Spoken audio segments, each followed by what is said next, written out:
بسم اللہ الرحمن الرحیم۔ شروع کرتا ہوں اللہ کے بابرکت نام سے جو بڑا مہربان اور نہایت رحم کرنے والا ہے۔ السلام علیکم دوستو۔ پیارے بھائیو، اللہ تعالیٰ نے حضرت سلیمان علیہ السلام کو بہت سی خصوصیات انعامات سے نوازا تھا جن کا ذکر قرآن میں ملتا ہے۔ مثلاً ہوا آپ علیہ السلام کے تابع کر دی، چنانچہ ارشاد باری تعالیٰ ہے۔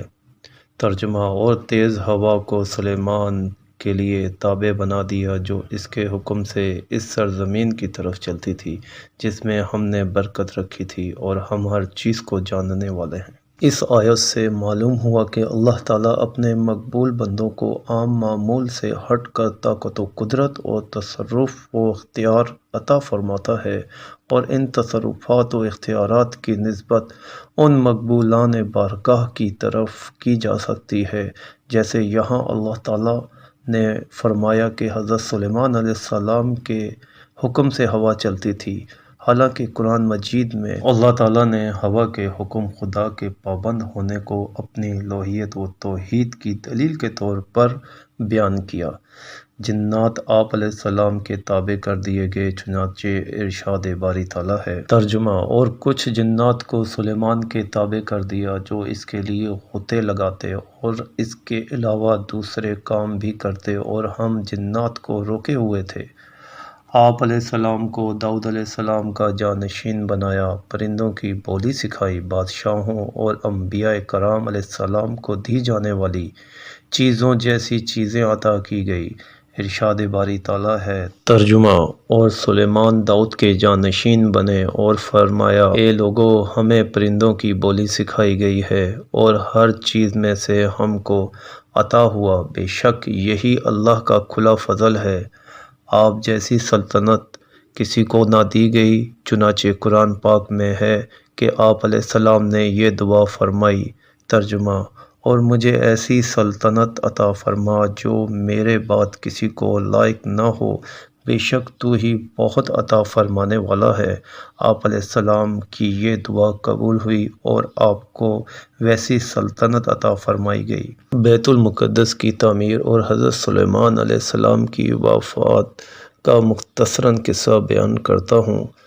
مروی ہے کہ حضرت داؤد علیہ السلام نے بیت المقدس کی بنیاد اس مقام پر رکھی تھی جہاں حضرت موسیٰ علیہ السلام کا خیمہ نصب کیا گیا تھا۔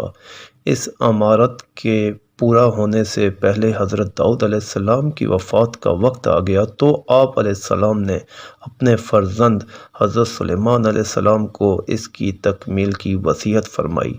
چنانچہ آپ علیہ السلام نے جنات کو اس کی تکمیل کا حکم دیا۔ جب آپ علیہ السلام کی وفات کا وقت قریب پہنچا تو آپ نے دعا کی کہ آپ کی وفات جنات پر ظاہر نہ ہو تاکہ وہ عمارت کی تکمیل تک مصروف عمل رہیں اور انہیں جو علم غیب کا دعویٰ ہے وہ باطل ہو جائے۔ پھر آپ علیہ السلام محراب میں داخل ہوئے اور حسب عادت نماز کے لیے اپنے عصا کے ساتھ ٹیک لگا کر کھڑے ہو گئے۔ جنات دستور کے مطابق اپنی خدمتوں میں مشغول رہے اور یہ سمجھتے رہے کہ حضرت سلیمان علیہ السلام زندہ ہیں، اور حضرت سلیمان علیہ السلام کا عرصہ دراز تک اسی حال پر رہنا ان کے لیے کچھ حیرت کا باعث نہیں ہوا، کیونکہ وہ بارہا دیکھتے تھے کہ آپ علیہ السلام طویل مدت تک عبادت میں مشغول رہتے ہیں اور آپ علیہ السلام کی نماز بہت لمبی ہوتی ہے۔ آپ علیہ السلام کی وفات کے بعد ایک طویل وقت تک جنات آپ علیہ السلام کی وفات پر مطلع نہ ہوئے اور اپنی خدمتوں میں مشغول رہے، یہاں تک کہ دیمک نے آپ علیہ السلام کا عصا کھا لیا۔ آپ علیہ السلام کا جسم مبارک جو لاٹھی کے سہارے سے قائم تھا زمین پر تشریف لے آیا۔ اس وقت جنات کو آپ علیہ السلام کی وفات کا علم ہوا، تب جنوں پر یہ حقیقت کھل گئی کہ وہ غیب نہیں جانتے، کیونکہ اگر وہ غیب جانتے ہوتے تو حضرت سلیمان علیہ السلام کی وفات سے مطلع ہو جاتے اور اس ذلت و خواری کے عذاب میں نہ رہتے، بلکہ آپ کی وفات کے اگلے منٹ میں اپنی مشقت والے کاموں سے بھاگ جاتے۔ دوستوں، میں امید کرتا ہوں کہ آپ کو یہ ویڈیو ضرور پسند آئی ہوگی۔ میرے چینل کو لائک اور شیئر کریں، اور اگر میرے چینل کو سبسکرائب نہیں کیا تو سبسکرائب کریں۔